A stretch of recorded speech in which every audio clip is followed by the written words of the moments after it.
Love, exciting and new. Hello, Hannah Waddingham here. Have you seen the fabulous new Sun Princess? World-class entertainment, exceptional dining, and the greatest pizza ever. It's a love. Don't miss our Come Aboard sale with up to 40% off and free room upgrades. Visit princess.com or call your travel advisor to book. Princess Cruises. Terms and restrictions apply. Offer ends 2/28/25. Ships at Bermudan and British Registry.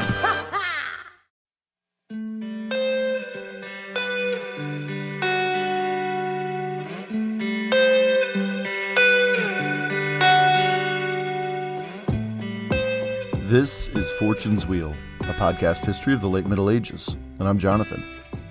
Your time is your greatest currency, make no mistake about that, and this fact of life does not go unnoticed by the creators on whom you spend your time. So thank you for spending your time listening and learning along with me on this podcast. Please note that the best growth tool for podcasts like this is word of mouth. If you believe in what's being said and strive for here, please consider pushing this out to all corners of your social media, as well as leaving a 5-star review, multiple even if you'd like, on whatever podcast service you use. Links for this podcast are in the show notes. Though sincere, enough of the pitch. Let's get to it, shall we? We're heading back south again today to meet up with our Norman protagonists, antagonizing the hell out of the papal, Byzantine, Lombard, German, and Saracen status quo throughout the Mediterranean region. What happens here quite literally paves the way to the culminating incident of the 11th century, an event we call the First Crusade. What happens on this bend in our medieval narrative deserves the attention we're going to give it, so I hope you're ready and excited. Today we start our new season, our 6th, inspired by the work of acclaimed British historian John Julius Norwich. We will call it the Other Norman Conquest. And as for this particular episode, I'd initially set out to do more or less, outline what was happening down on the Italian peninsula in broad sweeping terms. But it quickly morphed into an all-out narrative of 2 major characters in this season's storyline. So here we go. Today's episode 99, is entitled Still At It. Thank you for listening, and I hope you enjoy the show.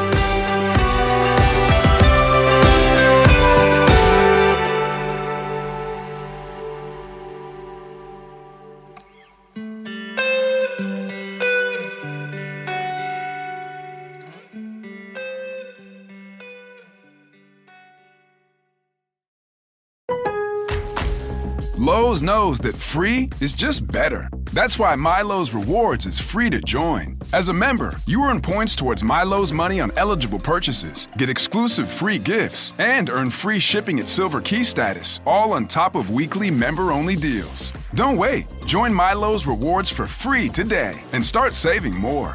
Lowe's, we help, you save. Loyalty program subject to terms and conditions. Details at lowes.com/terms. Subject to change.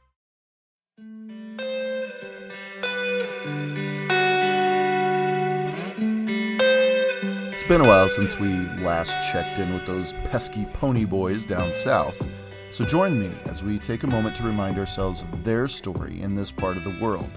We're building, I promise. We're always building.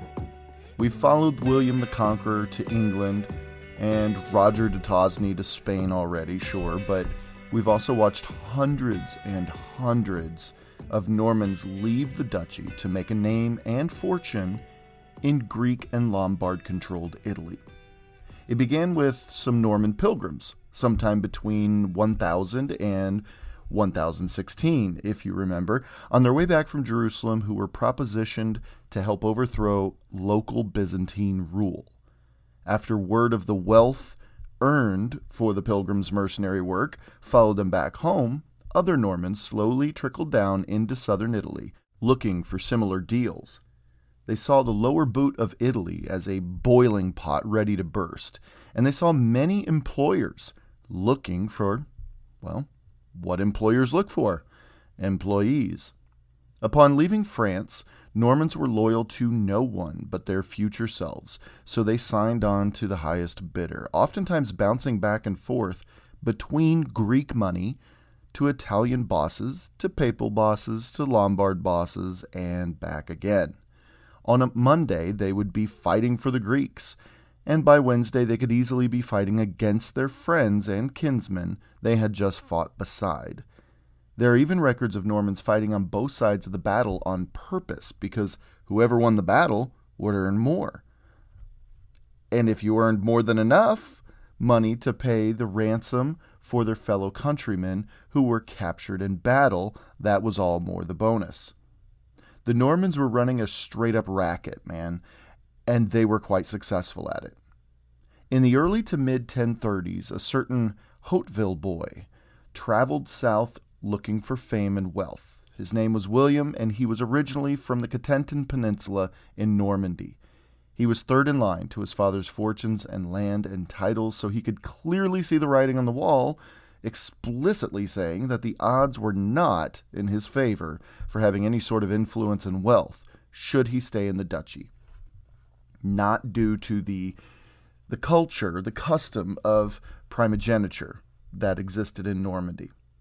He and his little brother Drogo arrived in southern Italy just in time to join the great Eastern Roman Empire general George Maniaki's campaign to try to rid the island of Sicily of Muslims forever. The Muslims, called Saracens, which is how we will refer to them on this season of the podcast, they will be called Saracens, had held the island for a couple centuries now, but Constantinople was eagerly trying to join together Italy and Sicily to reunite the former great Roman Empire. Unfortunately for Constantinople, this never actually materialized. However, young William and Drogo de Hauteville created quite the name for themselves during the Sicilian campaigns, for his exceptional heroics eclipsing even the future Harold Hardrada, who was fighting on the same battlefields closely alongside Maniakes in his famous and deadly Varangian Guard. William even earned the nickname Iron Arm when he cleaved the local emir of Syracuse nearly in half when the Saracens had the Greeks and the Normans on the run. Things were looking good for Normans after that until William, the new de facto leader of the southern Normans in the area, although there were other pretty strong claimants to that as well. Well, William took offense to some paltry rewards given to the Normans in the aftermath of the Sicilian campaigns, and abruptly led his Normans back to Apulia to raise a ruckus there, forcing Maniakes to return quickly back to Apulia and abandon the Byzantine Sicilian efforts. Pretty big moment, actually. I think it gets overlooked quite a bit for its impact on the future. Another de Hauteville came to southern Italy around this time, and his name was Humphrey de Hauteville, and he would fall cleanly in line behind his older brother Drogo and his even older brother William. William would establish a firm Norman presence in southern Italy for a couple more years before dying. Drogo would continue William Iron Arm's work, even welcoming, well, begrudgingly at best, his little brother from his father's second wife, whom Drogo, let's be clear, did not like. And if he didn't like the second wife, he's certainly not going to like his new brothers, for sure. This little brother's name was Robert de Hauteville, and it's a man who we will follow very closely on this season, so let's not forget it. Lars Brownworth, in his book, The Normans, From Raiders to Kings, writes, quote, Drogo didn't particularly like his father's second wife and detested her children, so he sent Robert off with a small band of followers to cut his teeth in a frontier fortress deep inside Byzantine Calabria. The castle overlooked a coastal plain which held the picturesque ruins of the ancient city of Sybaris, but if Robert expected anything approaching luxury, he was quickly disillusioned. The small, dank fortress was malaria-ridden and dark, languishing in a particularly sparse region of Italy. Calabria was much poorer than Apulia, end quote. So yeah, that passage gives us a good idea about Robert de Hauteville's reception in southern Italy. It wasn't exactly the fondest or the most welcoming. Brownworth says, quote, "A massive conspiracy was hatched to assassinate every major Norman in Italy, and in 1051 it was carried out. Drogo was cut down as he entered his private chapel, and by nightfall all of Apulia was in an uproar." End quote. Now, Drogo's passing would leave the next Hauteville in line to take the reins, that of Humphrey. Humphrey would proudly and effectively lead the Southern Normans, as they came to be known, until 1057, when he ultimately died of malaria. Now, under Humphrey, though, 3 more brothers would join them in southern Italy. Yes, the Hauteville line never seemed to end with Normans to send down there. All highly trained and disciplined Normans, I should add. And these names were Geoffrey, who was older than Robert, and William, yes, another William de Hauteville, and Mauget, who were both younger. William and Mauget were both younger than the others. It's worth noting that a pivotal moment in Norman history occurred under Humphrey de Hauteville's rule over Apulia and Calabria. That was the Battle of Civitate, in which the formidable Pope Leo IX had to watch helplessly from the walls of the fortified Italian city while his soldiers stood no chance against the Normans. It's said the citizens of Civitate kicked the Pope out on his rump and shut the doors behind him, leaving him at the mercy of the dreaded French knights outside. Humphrey de Hauteville led the party to greet the defeated and humiliated Pope, his little brother Robert de Hauteville by his side. The Pope was taken prisoner for 9 months, but he was treated as an honored guest merely on house arrest, you could say. This was a turning point in Norman papal relations, and Humphrey's treatment of the Pope will not be forgotten in the coming decades. During Humphrey's rule, Robert de Hauteville wasn't exactly appreciated and welcomed with open arms with him either. Remember, Robert was the first son of Papa Tancred de Hauteville's second wife, so the loyalties between brothers were strained. To be clear, Humphrey wasn't exactly a good guy either, just generally speaking. Say what you want about Robert, and we will have a lot to say about Robert, believe me. But Humphrey de Hauteville, though accepted as ruler by his Norman and Lombard subordinates, as the great historian John Julius Norwich writes in his book The Other Conquest, quote, "He had been a hard, jealous, vengeful man with a streak of cruelty that had showed itself in the savage tortures inflicted on the murderers of his brother Drogo." End quote. He was even said to have thrown his little brother Robert into a dungeon due to a simple misunderstanding that caused a jealous rage. Quickly letting him out, Humphrey hatched a new plan to rid himself of this up-and-coming Norman leader, his brother, mind you. Humphrey sent Robert back to Calabria, which is very Greek in comparison to Apulia, and quite hostile to non-Eastern Roman rule. We have to wonder if Humphrey was simply trying to get Robert killed, but there's no evidence for that necessarily. We know their relationship was very strained, though, but Robert saw greatness in Calabria, quite to the dismay of Humphrey, who was forced to acknowledge Robert's military acumen and bravery. The tactics Robert used were very underhanded and destructive, though, and they earned him the nickname Guiscard, translated to English as the clever, the fox, or even the cunning. But all of those had a very, very negative connotation, by the way. Guiscard was not exactly a term of endearment given to him. But whatever it meant exactly, those who gave him the name certainly did not mean it as a compliment. Thus, Robert de Hauteville transformed into the immortal legend Robert Guiscard, which is how we will refer to him here on the podcast from now on, Robert Guiscard. And when Humphrey died in 1057, the absolute only choice that made any sense whatsoever to take the title of Duke of Apulia and Calabria was Robert Guiscard. His elder brother Geoffrey simply did not achieve the same status as other Hautevilles, but Robert did. And to their credit, William de Hauteville, the younger one, not Iron Arm, the younger one, had assumed the title of Count of the Principate, while Mauger became Count of Capitanata. But Robert was the man. However, it wasn't a cut and dry succession, though. Nothing in Norman history, if we're paying any attention whatsoever, nothing in Norman history is cut and dry. No. After Humphrey released Robert from prison, and before he sent him off to Calabria, he did reluctantly choose the best man to be the guardian and protector of his infant son, Abelard. So Humphrey de Hauteville had an infant son named Abelard, and he chose Robert de Hauteville, soon Robert Guiscard, to be Abelard's protector. Well, I mean, come on, you and I have been at this for long enough to know how that's going to turn out.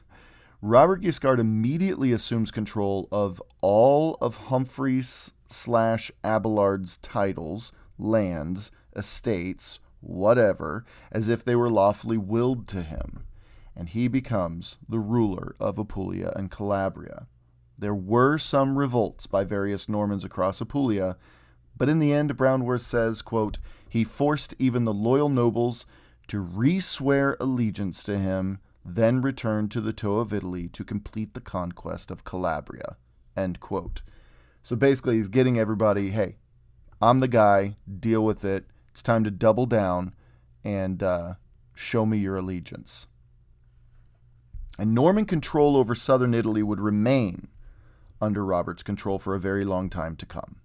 And though they were certainly very much their own men, we can possibly equate Robert Guiscard to William the Conqueror on many different levels. But, you be the judge on that one.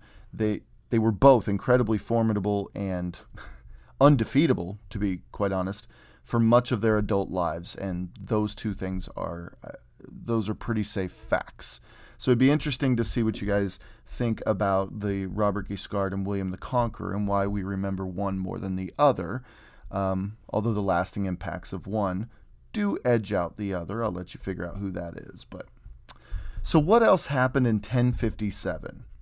One more person would join them immediately after Humphrey's death in the springtime, after Humphrey joined his brothers William Ironarm and Drogo in the crypt at Santissima Trinita at Venosa.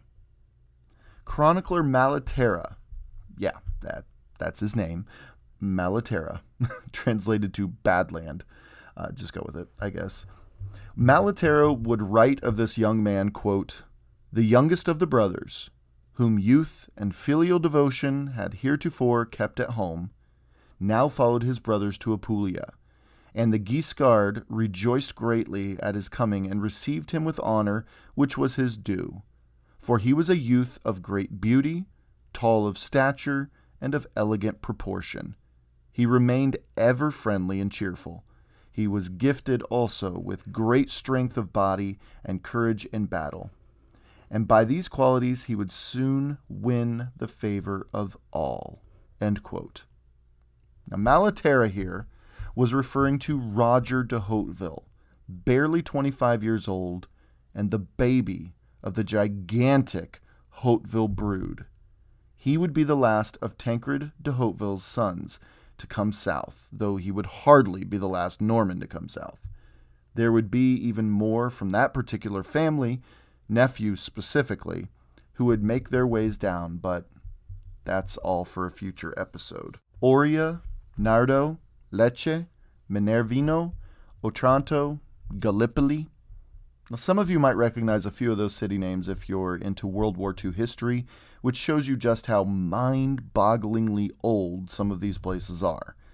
But these cities all fell to Guiscard by 1057. So initially, things were rocking for Guiscard in southern Italy.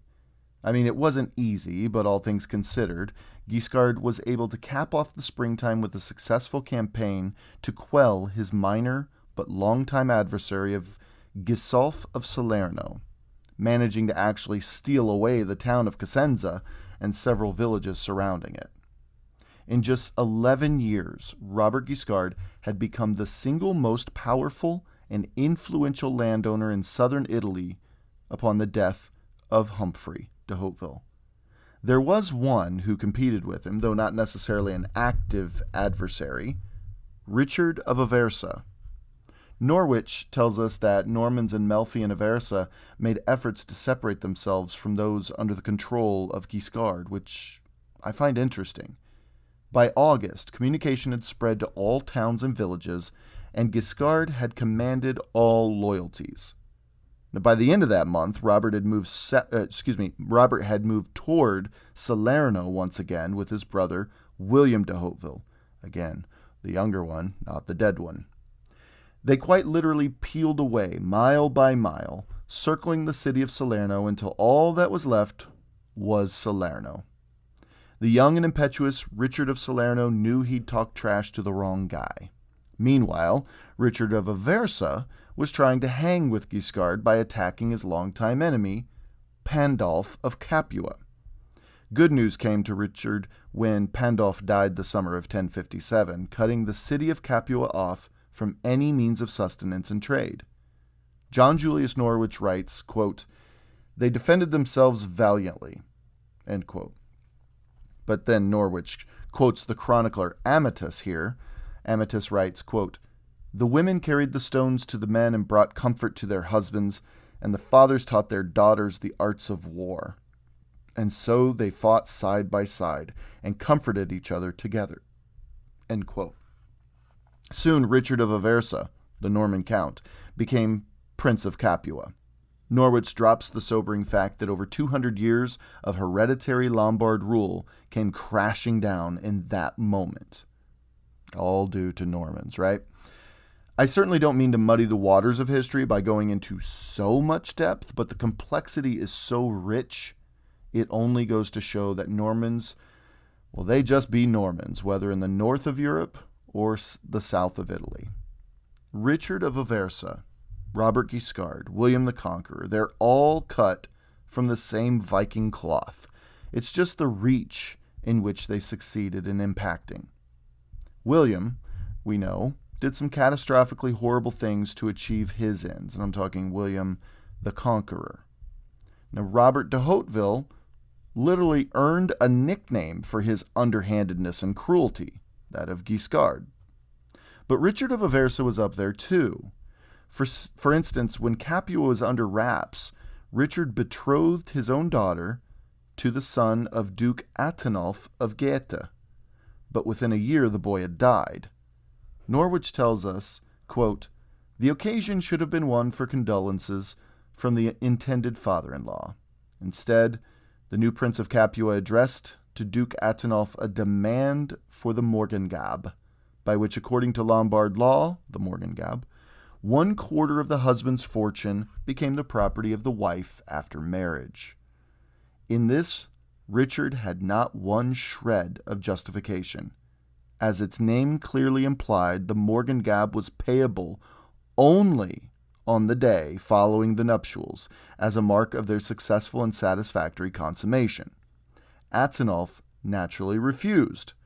This is what gave Richard all the pretext he needed." End quote. Now, Normans under Richard of Aversa within days were burning, pillaging, and raping their way across the tiny, unassuming, non-threatening territory of Gaeta.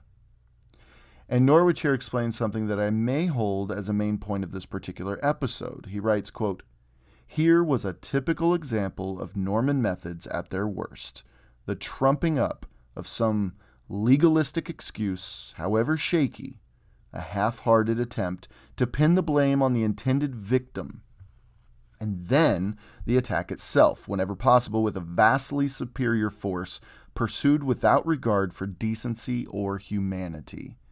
End quote. If you need to, re-listen to that quote. Go back a few seconds and re-listen. That's a big one. And what comes to mind, how many times did William, make an accusation and then go after it, however shaky his legalistic reasoning was? So it was a very Norman thing to do. Think about all we've learned so far about Norman culture. Richard of Aversa just tried to pervert the morgengab, a tradition which essentially stated that the virginity of the bride is worth 1/4 of the groom's total possessions, and ended up using the refusal by the groom's father, grieving father, mind you, to pay up as a pretense to attack. Duke William used that similar tactic with the county of Maine, if you remember. He then used some made-up promise to invade, conquer, and even commit untold and barely understood atrocities and genocide against the Anglo-Saxons of England. And we have a few more prominent Normans yet to study. We haven't even gotten to the likes of Bohemond of Taranto and Roger of Sicily and his kin. Not trying to be overly critical here, I'm a firm believer in the idea that people are products of their times. But objectively speaking, the Normans had a shared tactic, let's be honest. And this tactic was damn successful. What's worse is that Richard of Aversa does the people of Gaeta one more. During the sieges and pillaging of the area, Richard of Aversa, he takes a moment to stop by and check out the already famous monastery at Monte Cassino. The thing is, Monte Cassino was, up to the spring of 1058, led by a man by the name of Frederick of Lorraine, a veteran soldier. Yes, the abbot was a soldier, not terribly uncommon then. He was a veteran soldier of the Battle of Civitate when Humphrey de Hauteville took Pope Leo IX hostage and completely humiliated the papal forces. And he was also a part of the papal legate who dropped the schismatic bomb on the Eastern Orthodox Church in 1054. This guy was a firebrand, and he hated the invasive Normans.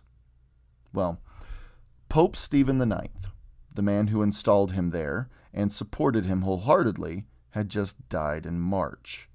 This was when a man named Desiderius of Benevento became the abbot of Monte Cassino. Desiderius was once treated very well by Robert Guiscard and given the horses and guarded passage through Norman territories back to Rome a couple years prior. And Desiderius was one of the few churchmen who quickly realized that the Normans were going absolutely nowhere, and the church had better get used to this fact. He would be, an inside man for the Normans throughout the halls of the Vaticans for years to come. And as the new abbot of Monte Cassino, he welcomed the Norman Richard of Aversa with open arms, prompting Richard to make massive donations to the monastery, making it a formidable influence and presence in Norman Italy from that point forward. What it also did was undermine the anti-Norman sentiment in the area in and around Gaeta. This is incredibly complex, and I don't, again, mean to muddy the waters, but to see all the layers that you really have to dig into to unearth what's going on at the time. It really does add, it adds a complexity that I was certainly not expecting to have the records of during the Normans in southern Italy, their conquering of southern Italy.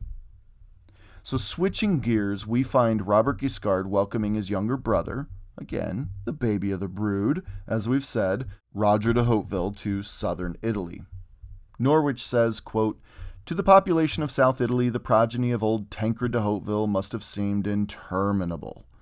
Already no fewer than 7 of his sons had made their mark in the peninsula, 4 having risen to supreme leadership, and the remaining 3 firmly established in the first rank of the Norman baronage.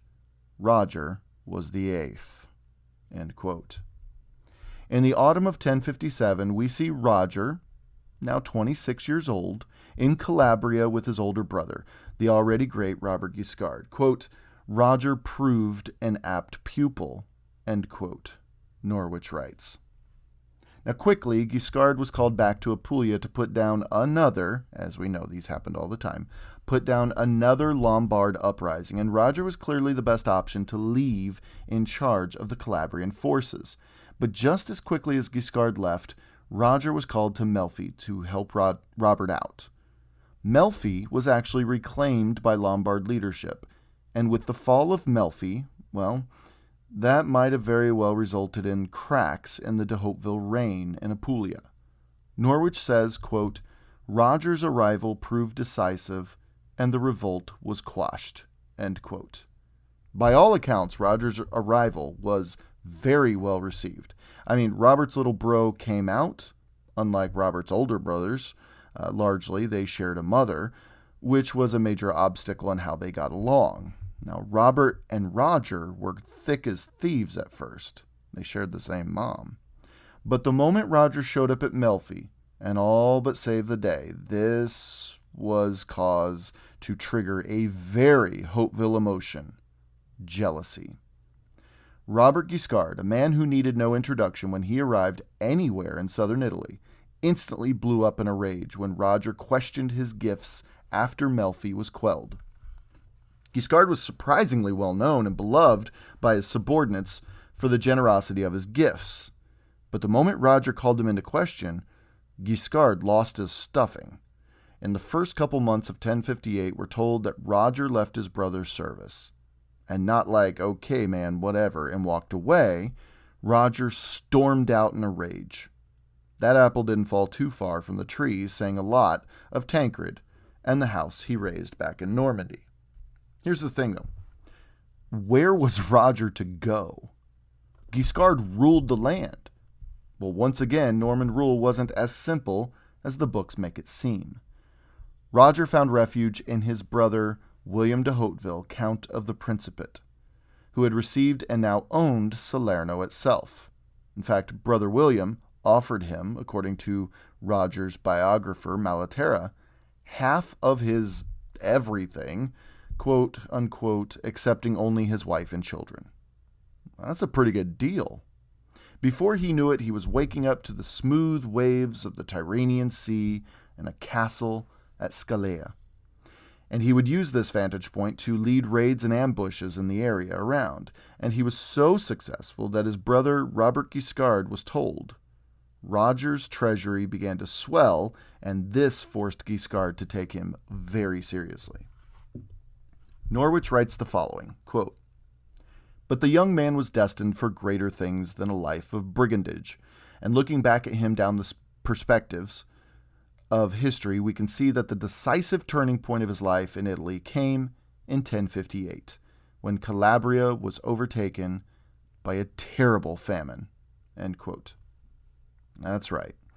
Roger de Hauteville used a famine to catapult him to greatness. Okay, it wasn't that sinister in the truth of it. He couldn't have possibly known that this horrible famine would have such a net positive for his career and his legend, but at the same time, it still happened that way. And this famine was absolutely, without question, caused by Normans. They had spent the better part of 2 decades, 20 years or so, torching Calabria. Its fields were ashes, its forests were stumps, and its orchards were washed away. And all that devastation came to a head in 1058. Norwich provides the exact description given by chronicler Malaterra here. Quote, "Even those who had money found nothing to buy. Others were forced to sell their own children into slavery. Those who had no wine were reduced to drinking water, which led to widespread dysentery, and often an affection of the spleen. Others, on the contrary, sought to maintain their strength by an excessive consumption of wine, but succeeded only in so increasing the natural heat of the body as to affect the heart, already weakened for want of bread, and thus to produce further internal fermentations. They sought to make bread with weed from the rivers, with bark from certain trees, with chestnuts or acorns, which were normally kept for pigs. These were first dried, then ground up and mixed with a little millet. Some fell on the raw roots, eating with a sprinkling of salt, but these obstructed the vitals, producing pallor of the face and the swelling of the stomach, so that pious mothers preferred to snatch such food away from the very mouths of their children rather than allow it to be eaten." End quote. That's pretty heavy. This famine was absolutely no joke. We have no way to know the numbers of folks stricken by illness, or even those who died from malnutrition or starvation. As we know, the records just don't do that for us. But Calabria suffered greatly during 1058 and into 1059 until finally, unsurprisingly, the Calabrians, mainly Italians and Greeks, first refused to pay their Norman overlords taxes, then they refused to show up to fight for their local barons. And from the expected Norman backlash, they slaughtered more than 60 Norman knights garrisoned at Nicastro. The fire of Calabrian rebellion spread across the land. Now, Robert Guiscard was spread so thin already, and he just couldn't deal with Calabria at the moment. He had no other choice to stem the tide of rebellion. Guiscard called his brother Roger back to his service. Norwich writes, quote, "Messengers sped to Roger at Scalea, and this time he could not accuse the Guiscard of any lack of generosity in the terms he offered. If Roger would now settle the Calabrian insurrection, half the affected territory, plus all that remained for future conquest between Squillace and Reggio, would be his. He and Robert would enjoy equal rights and privileges in every city and town." End quote. Now that is a hell of a deal. Roger quells the starving and angry Calabrians, and he gets to be their overlord. And Norwich gets to wrap up this episode here with a line that I find haunting, to say the very least. Roger gets to work right away. He descends upon Calabria with, well, we have no clue whatsoever of what happened. None. We don't know how many knights were in Roger's service in the moment. We don't know where he traveled exactly, what towns and cities he hit up. We don't even know the specific tactics. We know nothing. We don't know the number of towns that were razed or the number of people slaughtered. Norwich writes, quote, "Nor do the chroniclers tell us what action he took against the insurgents, but they never mention the Calabrian insurrection again." End quote. Damn. I mean, that's telling. Now, this bend in our medieval narrative is going to get more complex. There are a lot of players on this field. On this episode, we picked up where we left off before with our southern Norman friends, namely the de Hautevilles, Humphrey, and Robert, and we were even introduced to the baby of the brood, Roger. Those who have seen my Patreon page have seen a screenshot of my story map for this season, and it's crazy. It's absolutely crazy, the story map. Robert Guiscard and Roger de Hauteville are certainly two massive players we'll follow over the next several episodes, but we have so many others to get to. And it's crazy that all these people's stories intertwined in ways you couldn't believe. I certainly was surprised, and I continue to be surprised. At first, it'll seem like we're just bouncing around, but I promise you, it's all leading to somewhere. Somewhere really, really important in our overall understanding of the 11th century. Until next time.